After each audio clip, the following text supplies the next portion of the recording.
एक के बाद एक बवाल, एक के बाद एक आरोप।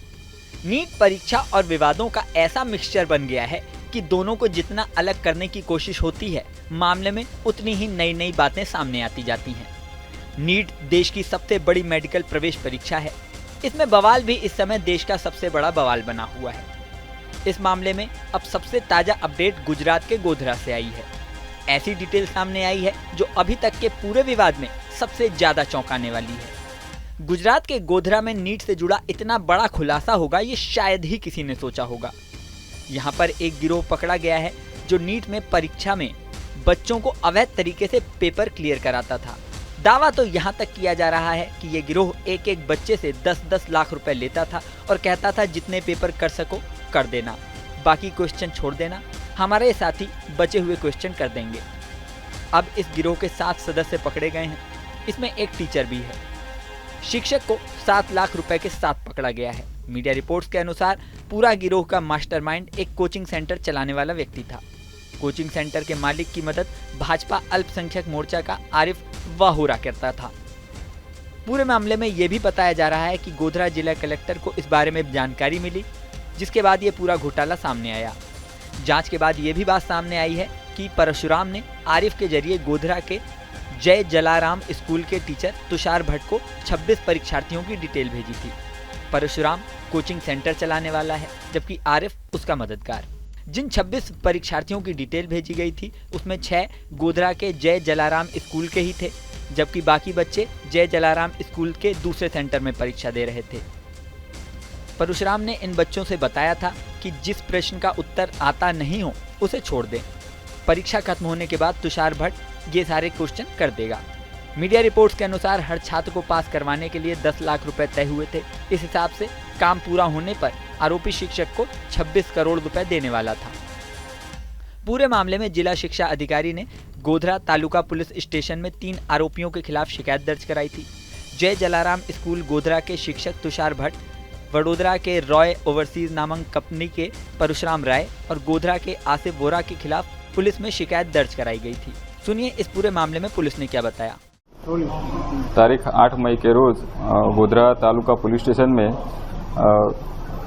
जो 5 तारीख को नीट की एग्जाम में गैररीति का जो प्रयत्न किया गया था, जिसको वहीवटी तंत्र ने निष्फल बनाया था, उसके बारे में एक एफआईआर दाखिल हुई थी। उसमें से एक आरोपी परसोत्तम रॉय करके जो बड़ौदा का है, उसकी अभी तक गिरफ्तारी हुई है और उसकी अभी सघन पूछपरछ चालू है। और उससे ज़्यादा इसके बारे में ये जो पूरा कौभांड है, गैररीति है, उसके बारे में ज़्यादा से ज़्यादा माहिती लेने की कार्यवाही अभी चल रही है। दूसरे 2 जो आरोपी है जो अभी एफआईआर में है, तुषार भट्ट करके जो जय जलाराम स्कूल का शिक्षक है और एक बिचौलिया आरिफ वोरा करके है, वो उसको लोकेट करके उनको पकड़ने के लिए अभी हमारे प्रयत्न चालू है। और इसके अलावा बिहार में भी पेपर लीक विवाद में कई गिरफ्तारियां हो चुकी हैं। नीट पेपर की शुरुआत में ही बिहार में भी ये आरोप लगे थे कि पेपर लीक हुआ है। बिहार पुलिस की प्राथमिक जांच में भी यही सामने आया कि पेपर लीक हुआ है। दावा किया गया था कि लगभग 35 उम्मीदवारों को NEET UG के प्रश्न पत्र और उत्तर उपलब्ध कराए गए थे, लेकिन अभी तक इस मामले में कोई सख्त एक्शन नहीं लिया गया, ना ही NTA की तरफ से कोई जवाब सामने आया है। अब गुजरात का मामला सामने आने के बाद बिहार की घटना फिर से चर्चा में आ गई है। बता दें कि नीट परीक्षा को लेकर पिछले कई सालों में कई विवाद हुए, लेकिन इस बार का बवाल बहुत बड़ा है। एक ही एग्जाम के बाद एक कई पेज सामने आ रहे हैं। हालत ये हो गई है कि कांग्रेस ने इस पूरे मामले को व्यापम 2 तक की संज्ञा दे दी है।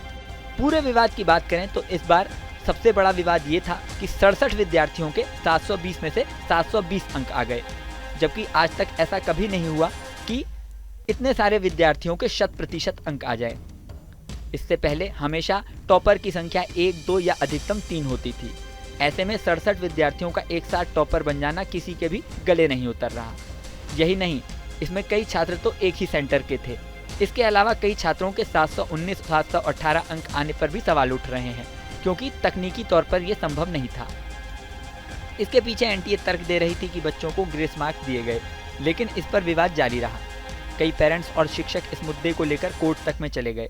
फाइनली NTA ने कह दिया है कि जिन छात्रों को ग्रेस मार्क्स दिए गए हैं वो दोबारा एग्जाम दे सकते हैं। उनके लिए फिर से एग्ज़ाम होगा। अगर वो एग्ज़ाम नहीं देते हैं तो बिना ग्रेस मार्क्स वाले मार्क्स एक्सेप्ट कर लें। इस तरह मुख्य मुद्दे पर तो किसी तरह चादर चढ़ा दी गई है, लेकिन पेपर लीक वाला मुद्दा अभी भी जहां का तहां खड़ा है। अब इस विवाद में आगे क्या होता है, इस पर पूरे देश की नज़रें लगी हुई हैं। इस वीडियो में फिलहाल इतना ही। बने रहें न्यूज़ नेशन के डिजिटल प्लेटफॉर्म पर।